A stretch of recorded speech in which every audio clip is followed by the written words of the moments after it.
मुखम संयोज्य करणान्ते शब्दमुच्चै समुच्चरन् ज्ञानम प्रबुध्यतां शीघ्रं रे वैराग्य प्रबुध्यता। अरे ज्ञान जगो, वैराग्य जगो। ऐसा कह करके नारद जी ने बार बार वेद वेदांत उपनिषद शास्त्रों को श्रवण कराया, पर जगे नहीं। चारों ओर हाहाकार हो गया। अरे भाई ज्ञान वैराग्य जगे नहीं। नारद जी के प्रयास करने से वेद शास्त्रादि श्रवण कराने से भी ज्ञान वैराग्य जगे नहीं, तो चारों ओर जो है हाहाकार हो गया। नारद जी ने कसम खाई थी, संकल्प किया था कि तदा नाहम हरिर्दासो लोके त्वाम न प्रवर्तये। जब तक मैं भक्ति को, ज्ञान वैराग्य को लोक में प्रवर्तन न करूं, तब तक मैं हरि का दास नहीं कहलाऊंगा। ऐसा संकल्प किया था, पर बार बार प्रयास करने से भी सब कुछ पार नहीं लगा। तो बड़े चिंतित होकर के नारद जी इस प्रयास में बद्रिक आश्रम आए हैं कि ज्ञान वैराग्य को कैसे जगाया जाए। सनकादि ऋषियों से नारद जी ने प्रार्थना की कि कुछ उपाय है तो बताइए जिससे ज्ञान वैराग्य जग जाए। सनकादियों ने हंसते हुए कहा, अरे नारद जी तुम भी, उपाय सुख साध्योत्र वर्तते पूर्व एवहि। ज्ञान वैराग्य को जगाने के लिए उपाय तो है, पहले से पड़ा हुआ है। नारद जी ने कहा क्या उपाय है? सनकादियों ने कहा उपाय सुख साध्योत्र वर्तते पूर्व एवहि। श्रीमद्भागवतालाप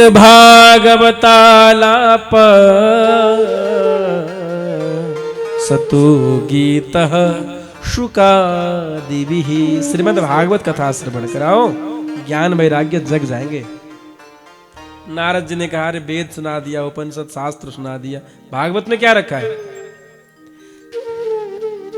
अरे भागवत तो सारे वो वेदादियों का सार है ना,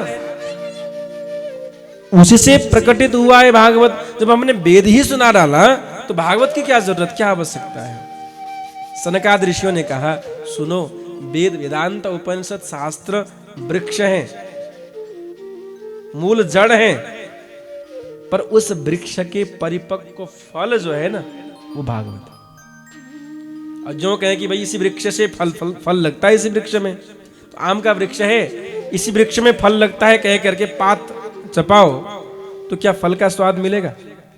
पात में नहीं, जड़ में नहीं, शाखाओं में भी नहीं। फल का जो स्वाद है वो फल से ही मिलेगा। हाँ, शास्त्रादि वेद वेदांगादि उपनिषद ग्रंथादि वृक्ष हैं, मूल स्रोत हैं, पर फल जो है वो भागवत है। जैसे दूध दही का सार क्या है? घी है।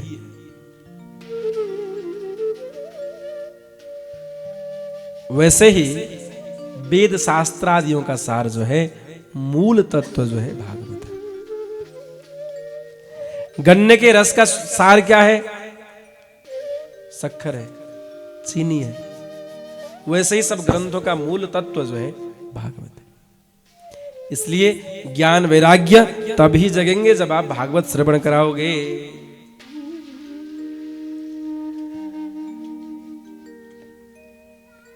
इदं भागवतं नाम पुराणं ब्रह्म संहितं भक्ति ज्ञान विरागाणां स्थापनाय प्रकाशितम्। महात्म्य के तीसरे अध्याय में जाकर के नारद जी ने कहा, तब तो ज्ञान यज्ञम करिष्यामि, मैं ज्ञान यज्ञ करूंगा। अब मैं यजमान बनूंगा, कथा कौन करेगा? सनकादि ऋषियों ने कहा, कथा करने के लिए तो हम तैयार हैं, आप कथा कराओ, हम कथा करेंगे। तो नारद जी यजमान जी बने, सनक सनंदन सनातन सनत कुमार 4 ऋषिगण जो है वो प्रवक्ता बने। कथा कहां पे हो? बोले अब बद्रिकाश्रम में बहुत ठंडक रहती है, यहाँ पे लोग आकर के कथा नहीं सुन पाएंगे, तो लोगों को सहजता हो इसलिए हरिद्वार में जाकर के कथा की जाए। बद्रिकाश्रम से ऋषिगण जो है हरिद्वार पे आ गए। ज्ञान वैराग्य भक्ति के पुनर्जागृत करने के लिए संकल्प किया गया। 4 लोग कथावाचक हैं, 1 श्रवण करने वाला नारद जी हैं। अब 4 ऋषिगण जो है बार बार कथा कहेंगे, मतलब बारी बारी से संकल्प किया गया, प्रार्थना की गई। प्रार्थना करते समय एक अकेले थे नारद जी।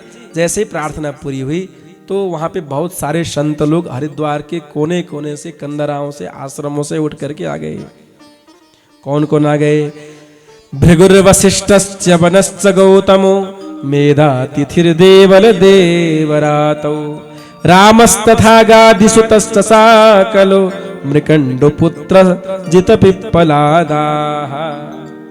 भृगु, वशिष्ठ, च्यवन, गौतम ऋषि, मेधातिथिर, देवल, देवरात, राम, परशुराम, सब ऋषिगण वहां पे कथा श्रवण के लिए पहुंचे, क्योंकि जहां भागवत होती है वहां पे सबको जाना चाहिए। यूं न कहें कि भागवत तो चल रही है पर हमें निमंत्रण नहीं है, कैसे जाएं? नहीं, जहां भागवत होती है वहां पे सबको जाना चाहिए। निमंत्रण हो तो भी जाना चाहिए, निमंत्रण ना भी हो तो भी पहुंच के कथा श्रवण करना चाहिए। प्रेम से कहिए राधे राधे।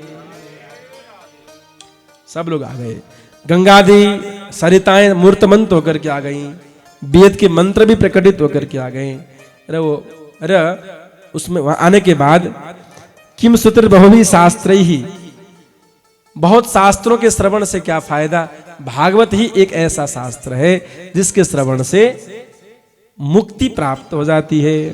श्लोकार्धम श्लोक पादम्बा, आधा श्लोक, 4 पाव के 1 भाग भी यदि भागवत जी की श्लोक श्रवण की जाए तो नित्य पुण्यम अवाप्नोति राजसूया स्वमेधयो, राजसू यज्ञ से भी बढ़कर पुण्य प्राप्त होता है।